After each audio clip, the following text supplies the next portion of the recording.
Here. Get your toy. Go get it. Yay, come. Okay, guys. So in class, yes, the very first exercise, remember with our footwork, was out. Yes, and tug. Okay? We did that day one. So you should definitely be getting some distance from that first pole. Get out. Tug. Dog stays on the same side, right? So if I want to send around 2 poles, I just keep sending instead of rewarding. Okay, so you're going to do the first pole and then the second. Ready? Get out. Wrong way. Get out. Get out. Get out. Get out. And reward. You've got to have that before you move on. So I don't want you to fall asleep in class. That's why we add jumps. We add, the A-frame and start acclimating our dogs. But really, you got to have the 2-pole game, right? So last week we did the pole to a jump. And a lot of you had problems because you haven't added a second pole, okay? So you add 1 pole, it's get out, turn, and feed your dog on the same side. You add the second pole, you're just doing it again. Get out, dog wraps around the pole, and feed here. If you are still having to go all the way to the pole and babysit your dog around the pole, you've got to wait him out. You've got to say, look, we've done this 1,000 times. There's the pole, maybe from here. Get out. Oh, yay, you did it.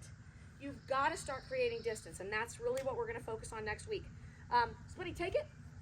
Come.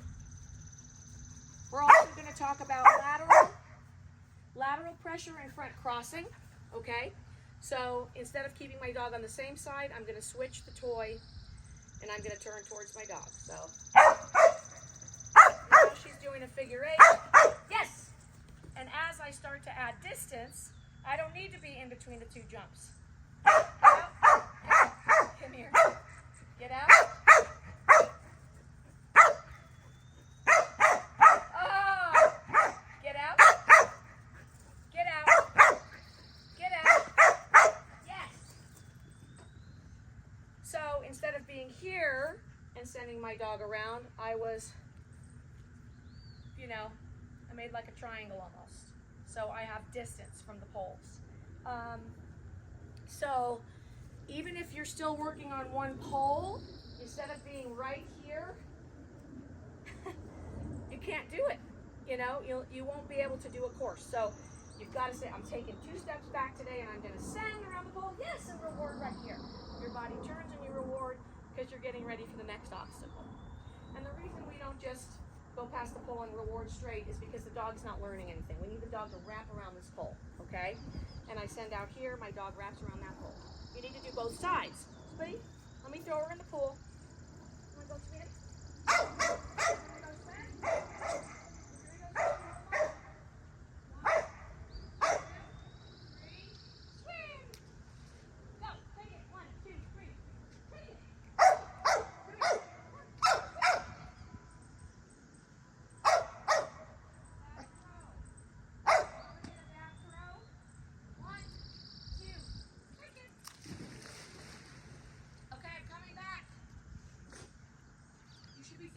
These things. Okay, now guys, if you are still watching, the game we did last week was a pole to a jump. So all I'm going to do is get rid of this pole, okay, and I replace the pole with a jump, okay, a jump. So the dog still sees a pole, okay, this is a pole. So I'm going to send my dog around these 2 poles. Or if you're aiming for this side of the jump, around the pole. So I'm just going to, I'm going to put my pole there so you can see it. I'm just going to leave that as a ground pole. And I'm going to actually put the pole, here's the pole. So once you start doing a jump and a pole, this is a pole, okay? The jump stanchion itself is a pole. So now you can see I can go out and around that and then out and around that pole. Oh, there just happens to be a jump there. I can go out and around this pole and out and around. Oh, if I go out and around this pole, it's going to be a backside send where the dog has to go around that pole and towards me, and things start to make sense. okay? So just watch how I send my dog going around the pole. Buddy, take it, come. Bring your toy. Go get your toy. Take it, come. She really wants to swim. Come, hold. Over, hold. Yay. Go take it. Good. Come. Okay. So, through. Push. There's your backside send. Your backside send. She went around the backside of the jump. Why? I'm sending her around that pole. Through. Get out. Push. Yes. Good. I'll do it again. I'm going to send her around this pole. Push. Yes. Good girl. Good. Drop my toy. Okay? If I wanted to send her through the jump, out. Get out. Get out. Yes. Here. Good. I'm turning her to me because I don't want her to run far out of the frame because I want to talk to you guys. Right? So I can push around. Push. Yes. That means backside. Okay? A push. You don't have to worry about that yet. All I'm talking about is if I was focused on this pole, I could either send her out and around that pole to the left, right? Or I could send her out and around to the right. I'm focusing on this pole. Push. There's the backside. She jumps towards you. Got it? So even if all you do is the two poles, and then you set up a jump, keep your pole there and just focus on get out, reward, okay? Or reward on the drive line. So it's super important, right? It's super important that you can even take one jump and do a figure 8 across the jump. Because, right, if these were my two poles, it doesn't matter that there's a jump there. Sweetie, take it, come. This was my other, right? Now, I'm just looking at this pole and this pole. Get out. Get out. See it? Look at my body language. Get out. Here. Go. Okay? That is it.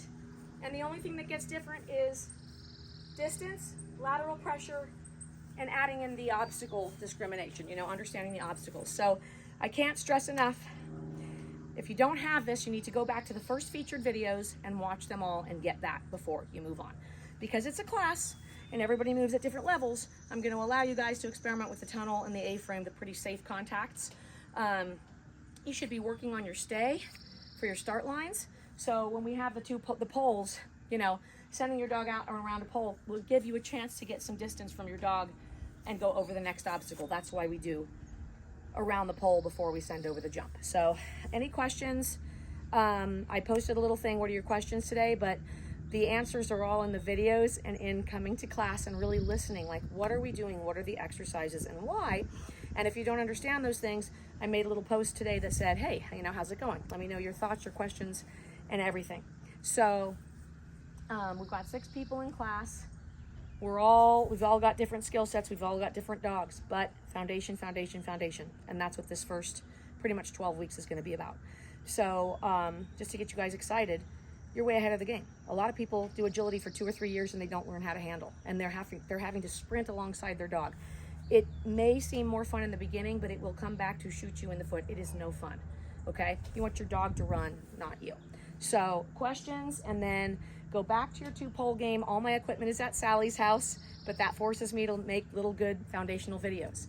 We've got lots of stuff to learn. We've got to learn our turns, everything you can do on one jump, all the different types of jumps, and the turns we may take, you know, from serpentines to threadles to blind crosses, front crosses, rear crosses, the different types of crosses, the different types of turns, catch your turns, and whatnot. So we're just going to learn the parts. It's like, here's the cake, and right now I'm just showing you the ingredients. This is flour, this is sugar, this is eggs. Don't worry about the cake.